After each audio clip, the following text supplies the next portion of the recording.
Like, I think there's potential that Execration's lineup hits a massive wall. Like, I think it's very, you know, 1 or 0. They're either turbo stomping MOUZ and killing them everywhere, up 1,000,000 gold, or they're cooked. And that's Nature's Prophet. So if you want to be ganking the mid lane, he just might not even be there. He might be in a different type of a lane. So as soon as Storm gets level 6, I think he needs to have TP ready. Palos.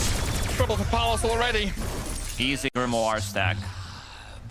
Oh, come on, Pun Master is I'm good at board number games. one on your okay. CV. I'm good at board games. I'm good at card games as well. Artifact died. This was supposed to be my second career that I was about to peak. Rest in peace. Rest in pepperoni. Glimpse in the bottom lane. Yamich. What's he got? Level 1. No shards, no snowball. So no life. Dead to Palos. And CML here. This is all down to what we've seen MOUZ do time and time again. Double melee lane. Gyrocopter plus Disruptor, they did manage to get a couple of early kills. They did set up Amit for success in the first 10-15 minutes. Palos just hit level 3. That's a lot of rocket barrage damage. Trapped in the shards though. Gushed up and getting punched around by Tide. But Palos realizing he's got 9 wand charges here. He can step forward and dish it out as good as he takes it. Another gush and a TP from mid one though. That's going to turn the Tides here and get them a kill on the gyro, keeping Yamich alive in the process. He was also ready to pop that Lotus, just in case. But I like this from Nature's Prophet in the mid lane. He TPs in as soon as he has Urn, he gets the kill, and then he can heal up his position 4 or the offlaner. Celery and Crystallis are dire players, but they're playing under Radiant Tier 1 here. Fair amount of damage coming out of the Shank's Bounty Hunter. Nice shards bottom. CML's gonna die bottom. Another one? You're right. Taken out by Yamich, and boom, Palos not able to trade out. Maybe with his next rocket barrage, but the tree juking from Yamich. The Lotus popped as well, trying to get the distance away from the gyro. Shards in 5 seconds, but Palos should be able to run this one down with the final clicks. Good Quelling Blade usage. We're at level 2, level 3, you start to max it out. I like just 1 point in Breathe Fire. Okay, CML. Let's see if electromagnetic repulsion can maybe push him out of the trouble. Doesn't seem like it can. He got the glimpse back to Nature's Prophet, which should give them a situation here with Shanks and Palos to trade out for Yamich. He actually helped him. Like, mid one wasn't supposed to be staying for the second kill or anything. He got an Urn charge. And they've kind of put Bob in a situation here where he needs this 6-minute rune, whilst he's in a lot of trouble. It's top, a DD, but Bob has to spend all his mana to zip away, while Shanks, it looks like he's been left to his own devices. Under the Igloo and the tag team, he's taken down a notch. CML will steal the DD rune though. Well, anyway, Wisdom Shrines getting shared one per team. Right and there. A call down on bottom. Boom going to step away from the rockets as they try and land on him. Tide level 5. No Ravage yet, but he's got backup from Yamich and a potential TP, an actual TP from Prophet to come in here with Celery. The Snowball's going to buy time to turn around onto Palos now with a Gyrocopter. It's rough for him. 3rd death of the game. Now, this is meant to be a Bob rotation to net them something positive, but they're losing out tremendously. They're now out of resources, got to leave. And it's a really big difference in terms of expectations from your gyro, because we were saying it in the last couple of games. Usually it's quite a straightforward hero to get through your laning stage, get your items, and have an easy time. This glimpse back could make things a little easier for Palos, but a snowball inside the sprout. It doesn't save mid one, but it does stun up Bob, trying to get the Prophet out of here, but Bob's Storm closes the gap until the Ravage and the Fatal Bonds comes in and turns it back. Onto CML and Palos. Another couple of kills lined up here for MOUZ. Just need to gap close on the gyro and a few more touches to do the final killing blow. And there you go, a 3-for-1 trade. In the meantime, though, DK has died solo to Tino's Beastmaster. Oh, this is pretty big. Oh my god, the damage. I guess he was getting constantly harassed by these boars, but the trades in the bottom lane that they're getting, we did expect. Oh, look at the score, Gary. It is nice.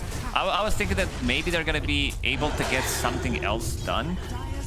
Like, there was no cooldown. They are playing aggressive, but you got to respect this Nature's Prophet TPs. Maybe not like this, because mid one's about to die.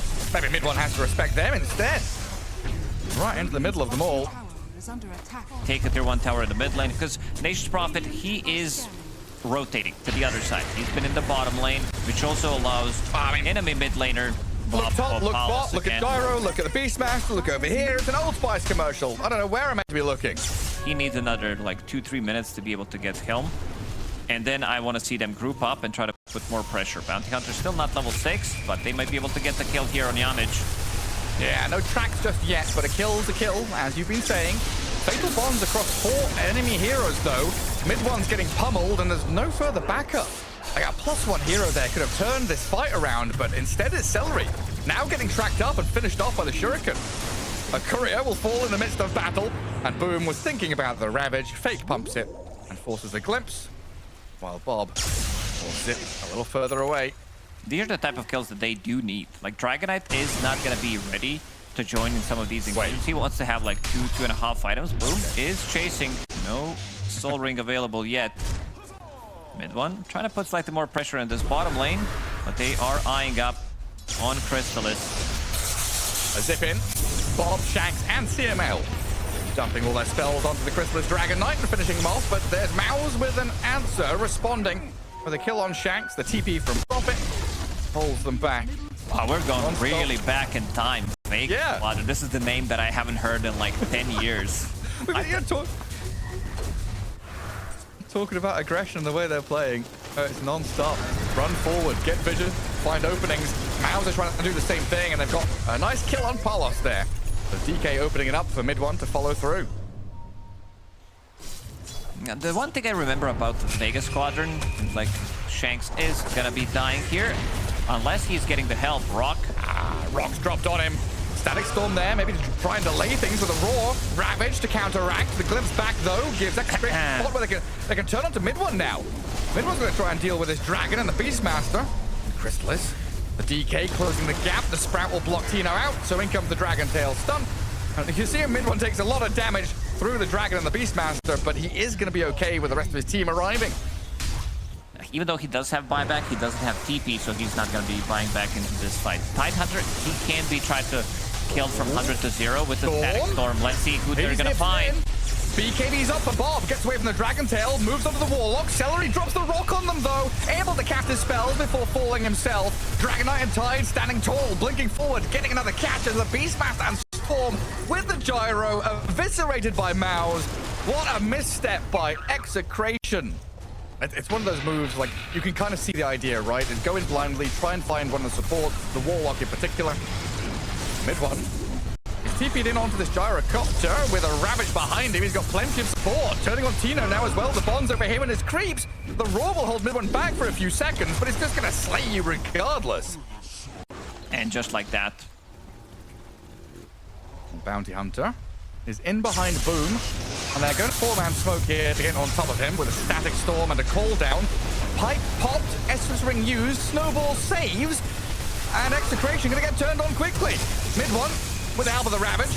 Get on to Palos and Bob in the back. They're going to swing with a gyro onto the Nature's Prophet, though, waiting for Crystallis to arrive with the damage. So MOUZ actually lose 2 of their cores, and Execration, can they get out of him? Gyro TP home.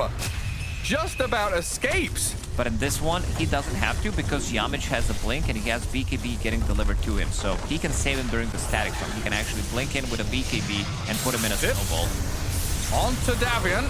BKB's up for him, though, protected against the magic damage. They drop the rock onto the gyro and the storm. Crystallis trying to turn and lifesteal out. Palos, He's dying. HP kept alive. They've just killed Palos and CML. Finally, the DK dies, but Execration had to spend so much to do it. Can he get stuff done? They still have Ravage available. Celery and mid one healing them up. He's in. Boom just blinks in with Yamich's punch. They dispatch with Shanks again immediately. A zip in. Double buy. A buyback out of Shanks and CML. You're saying Boom still has Ravage. You're right. He can hold this and wait to see what comes his way to protect mid one. The zip, the Ravage. It hits Bob on the backside. He tries to retreat, gets caught, and will get the fountain, but they lost Tino in the process. They need to try to chase right now, but Yamich, he pops a BKB of his own. Boom is just a menace in the front line. Big blobby blubber boy sitting up at the front, bullying back Execration, and Bob meets his maker. Mid one, the Tetris master, puts everything into place. All the pieces slot right in. Another lane of barracks for MOUZ. A glimpse, though? Maybe? No, of course not. They can't get past Boom. A TP from the gyro forward. It will scare away Clean. MOUZ, at least for now. Glimpse in 5 seconds. They should be able to get at least 1 kill out of it. Davian, And then- as you said, he is Look at coming Boom. back. Boom just waddles in. Mid one comes back to kill off Shanks. CML's in trouble as well. The flank has happened. Mid one has ruined them. And Palos, he'll rain in some damage from on high to kill off the supports. But what is he? 300 well health played. against the He's Nexus just Prophet stuck. and a gush of tide. He's dead. Seems like they want to end it. I see the buybacks coming out, Celery TPing in. Dragonite, he's back in the fight. Daedalus should be enough to get at least mega creeps from this. 60 seconds without Gyrocopter. He does have buy available. We'll need to use it.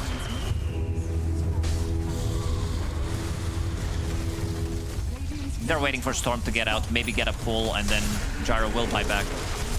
Some surprise tactic.